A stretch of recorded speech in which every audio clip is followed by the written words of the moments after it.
Hello everyone and welcome back to Showing Off My Art. I'm going to adjust the camera a little bit. Come on now. There we go.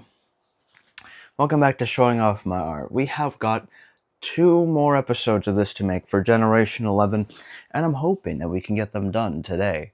And honestly, I've been really enjoying doing these again. You know, it took me a while to get back after, I believe it was the 4th episode, to doing these. But no, I really am. They're not too much trouble to edit. I have fun making them. It's a nice breath of fresh air. You know, I really feel proud of what I'm doing here. Regardless, we have got ourselves the last bit of Mario characters for this generation, and they are pretty out there. But they're not fire related, so at least there'll be a little bit of variety after the last couple of episodes. And we're only showing 9 this time around because we showed 11 in the last episode, just because in my mind it made sense to. And that time I was doing it intentionally. Excuse me. So, to kick off, we got characters from Wario Land 2. And this is one of the bigger ones of this generation. We have got this character... Oh no. Okay, thank God. It's weird. What is this? Why is it sticky? Is that tack? Why would there be tack? Why would there be tack? I'm like, what the fuck?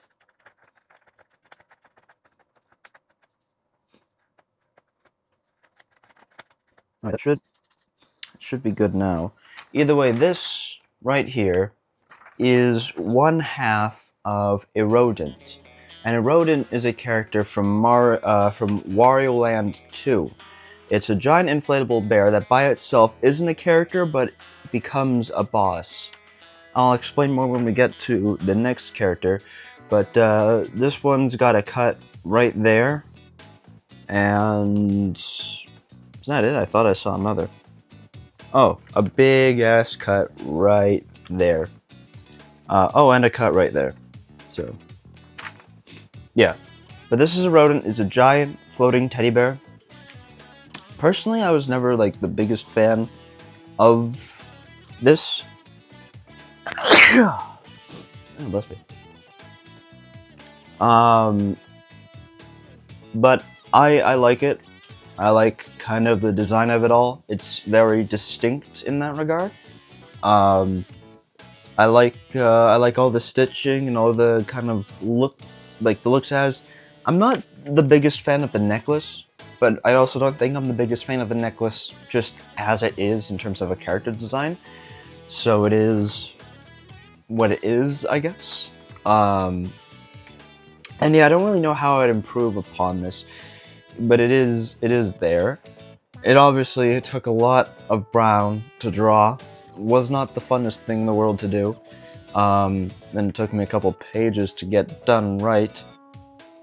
But it's here, and I like the creativeness of it. I think there's actually 2 different blues going into the...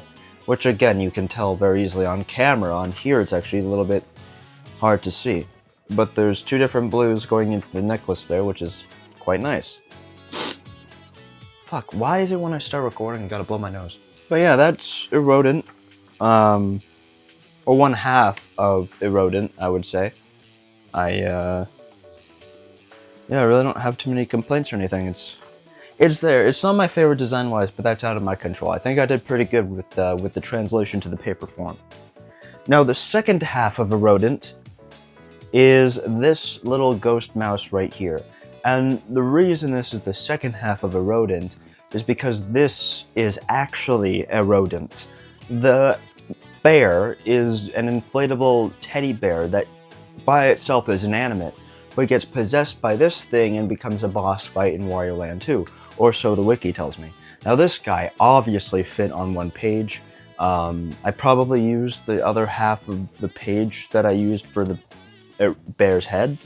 And this guy definitely didn't take me that long to do, you know, he's not that complicated or anything. I honestly kind of like the design for as simple as it is. There's something to it that I just really enjoy in terms of how everything comes together and everything. But yeah, it didn't take me that long to do. It was quite simple. I think it looks good. I think it translated well, but it is kind of just there. And so that's Erodent. Number 3 is this character, also from Wario Land, I believe. And this is Alarm Clock, which, true to his name, is an alarm clock. Now, I don't know too much about the functionalities of Alarm Clock. I didn't read too much into it. But I actually really like this design. I wish I could have done it a bit better in terms of like hand placement and everything, because the hands kind of look a little not present right now, and they kind of just don't contribute much as I feel like they could. But I like the body of it. I like the color of it. I like the clock, the menacing clock. I like the character design. I just wish I did a bit more with the hands to give that oomph. You know what I mean? But I don't think this is a boss. I think this is just an enemy of some kind. It fit on one page, and yeah, I can't say I've drawn too many characters like this. You know, I really can't. But I do. I just really like it for some reason. I really like this one.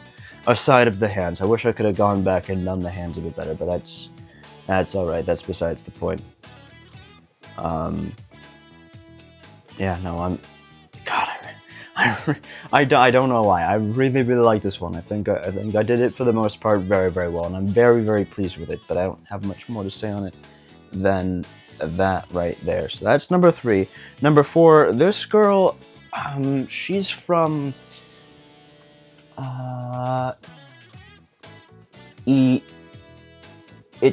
Itadaki Street. Itadaki Street DS. Whatever that is, I actually haven't heard of that before. So it's not Mario, but it's more Nintendo related. But despite that, she's actually had some pretty up-to-date 3D modeling, so I must imagine she's fairly popular. And this is one of my most detailed of my paper variations. Overall, really, but especially within this generation, if not the most detailed drawing I've made in this generation, unless I did Angelo. Angelo might compete for this spot, but even still, I think it might be her. This is Elena, and Elena is I don't know much about her, but she's, you know, wears this yellow dress. She's got a hat. She's got a blue cape. She's, you know, yellow gloves, ginger, just very spiritly, you know, and everything. And I really like how this one turned out. I think the colors really work together and everything. It's super detailed and super carefully done. And I would have to say this goes up there as one of the ones that have taken the most amount of effort and just careful working with the Sharpies and everything. She's got a cut right there and a hole filled in right there from the paper. And beyond that, I think she's good, surprisingly. But yeah, she's got a lot going on.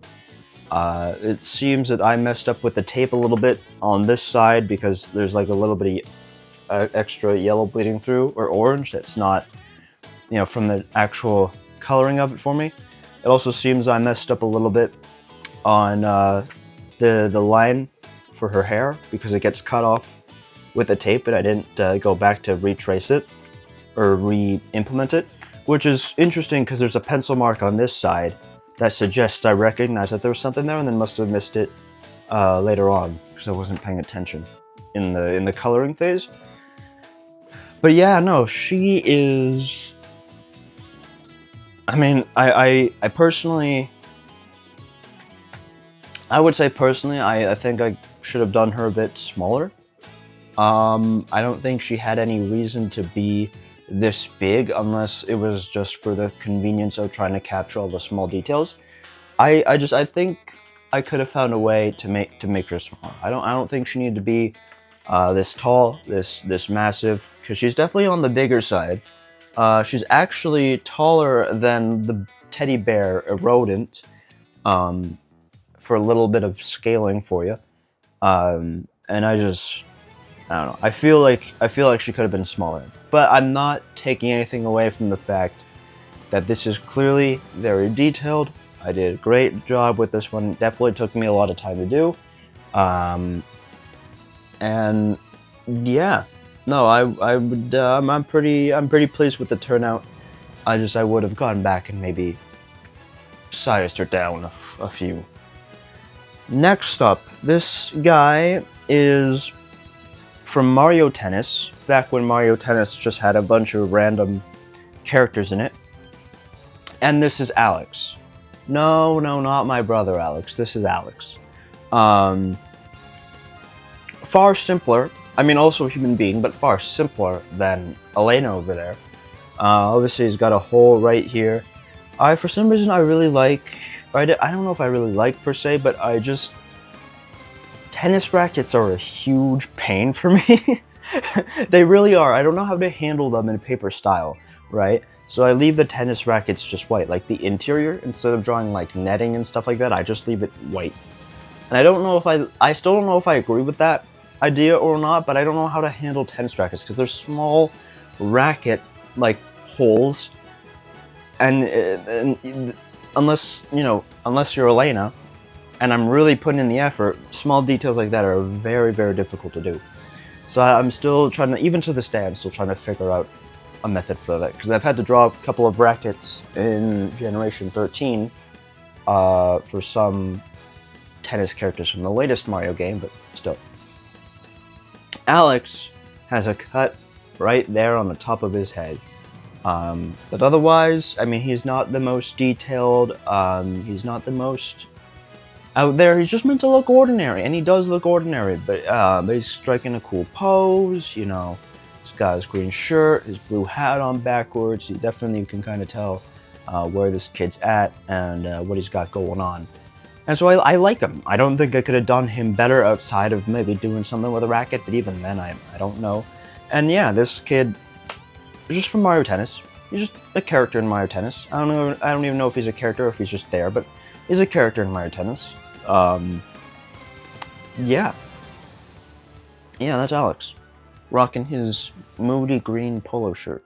All right, number 6. I was actually really excited to do this one. And this is a character not from Mario, but from Smash Bros, right? And so we're starting to dip into that territory a little bit. But we got Olimar. Now, this particular version of Olimar, this paper adaptation, is actually something I got assistance from, or not directly assistance, but I took inspiration from the digital drawing creation by Muzz Yoshi on DeviantArt, who made, a paper Olimar. They do a lot of paper Mario art and stuff like that. And so I thought it looked really good. And so kind of like some of the models for the Brawl Stars characters, I took inspiration, I used it for Olimar. And I think it turned out very, very well. And I'm slowly as I'm going through, getting more and more of the Mario characters out there. I'm actually, when I'm done the Brawl Stars character I'm drawing right now in Generation 13, I'm actually, next on the list, I'm drawing Banjo and Kazooie. So that's gonna go pretty well. Either way, Olimar here, I've never been the biggest Olimar fan. I haven't played any of the Pikmin games. They don't seem like my kind of thing. I'm not really interested in them or appealed by them. But Olimar, I mean, I'm still happy to draw him. I think it turned out very, very well. I like Olimar as a character. I like his aesthetic and everything. And I think this is super well done. Credit to Muzz Yoshi, did a great job. And this just looks incredible. I've had Olimar, paper Olimar saved on my camera roll for a while, because I used to actually, when I was really early in showing off my art, if there was a character that I really wanted to draw, or whatever, or I found a paper version or something that could become a paper version, I would save it to my camera roll, so it would become I remember when the time came.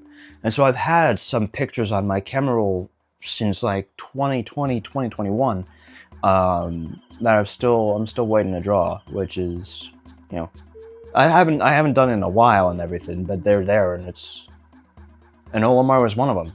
But the reason I did Olimar was not because Olimar was next, in case this is your first time, I'll just quickly go through it. But I source everything from the Mario wiki. That's how I keep track of which character I'm drawing next, and I go in alphabetical order. And I'm currently in the A's, and Olimar does not start with an A, but Alf does. So Alf was next on the thing, and so I decided to do Olimar first, and then Alf, because they look fairly similar. So obviously I traced Olimar to make Alf, making the proper adjustments as need be. And Alf looks really good too. I'm really pleased with this as well. Yeah, they're the same height and everything, but Alf's got, you know, obviously his eyes are bigger, he's got some freckles, his nose is shorter, his suit has, excuse me, more of a design to it. And Alf, it looks good. I really enjoy it. I really enjoy both of these. They're very compact, they fit on one page, the colors work, you can tell what's going on, everything's very apparent. It looks good. These look like they fit directly into the Paper Mario universe. The only thing I will say with both Olimar and Alf is that with a lot of the characters, when they have features that are behind a piece of glass, like sunglasses and stuff, usually the tradition is that I would outline them in their proper Sharpie or whatever, and then I would color them in the color of the glass. In saying that, what I mean to say is that with Alf and Olimar, what I would traditionally do is I would outline these in the colors you see them now, you know, the blacks, the peaches, the light browns, but I would color them the same color as the glass here, to insinuate that the head is within the glass. You know, right now it kind of, if you really think about it right now, the head looks like it's outside the glass and the glass is on like the other side of the head.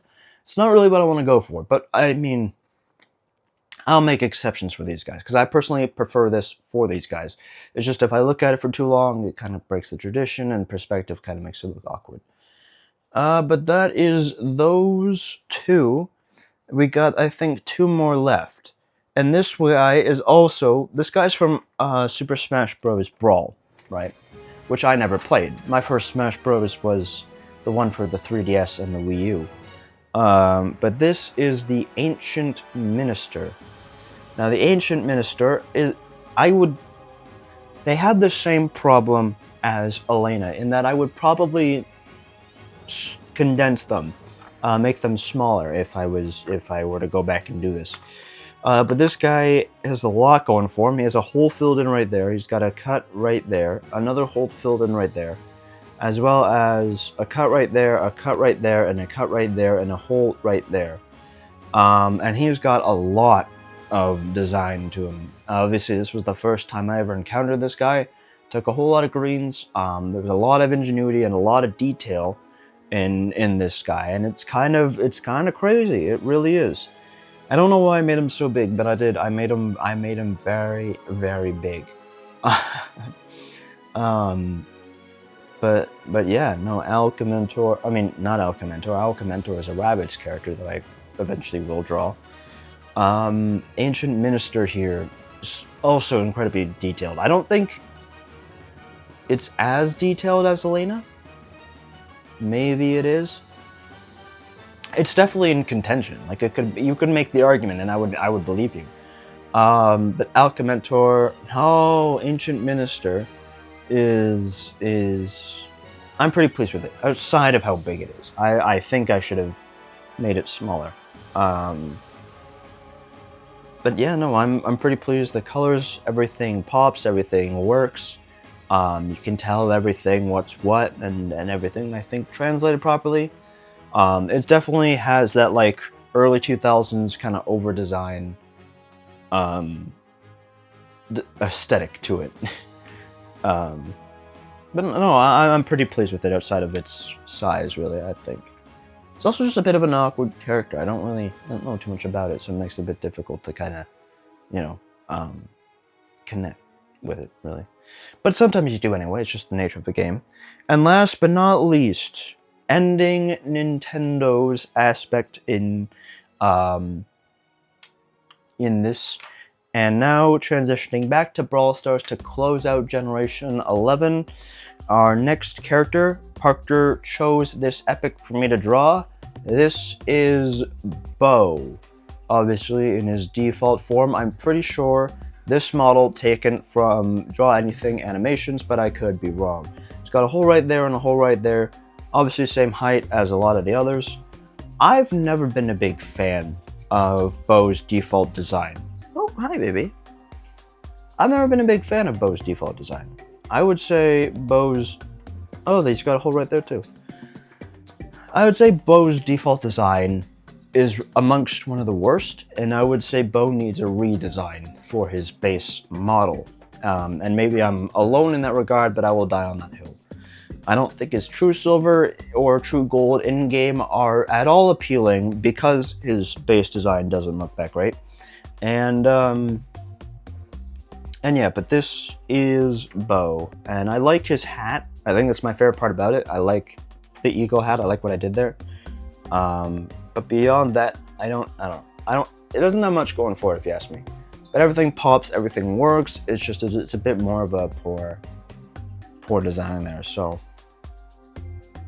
yeah, I think that's that for that one. Yeah. In any case, that wraps up this part, the second to last episode of showing off my Generation 11. Let me know in the comments which one was your favorite, and of both this episode and the series overall. If you've watched more than one episode, thank everyone for watching. I'll see you guys for more of this very, very soon. More gaming, more vlogs, or whatever else comes. I hope you enjoyed. Later, guys.